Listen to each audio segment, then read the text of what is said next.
mga ibang lahing kung gagawa, mga Vietnamese. Pero may anong napangasawa mo doon? Apam? Ano lang, Pinoy lang din, visit. Tangina, di pa ako nakapanganak ng babae. Nasaan na? Ano pa rin? Nasa Taiwan? So, ano pa rin siya. So signal mom ka ngayon? Oo. Hindi naman, may siya Ayan ah. Hindi naman, kasi matagal na yun. 2018 pa yun. Tagal Nakakalak na. pa lang ako. May na yung pa yun. Ngayon? Yung babae na. Ngayon, may asawa na rin siya. Pero ikaw may jowawits ka ngayon? Oo, syempre, no, tagal-tagal no, hindi pwedeng wala. Ilan? Isa lang. Isa lang. Hindi, yung kaya ayaw ko makasal, takot na ako eh.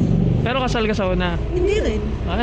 Yun o. Dapat ikakasal kami yun eh. Buti na lang, no? Oo, buti na. Kaya ngayon parang ayaw ko pakasal, parang jawa-jawa na. Ayaw mo magpasakal? Oo, hirap na kuya, no? Mga lalaki ngayon, mga marurupok. Damay pa, civilian. Mga matitinong kagaya ko. Ilan na lang kami nila Joshua Garcia eh. Jowa ko nga ngayon. Sa sinasabi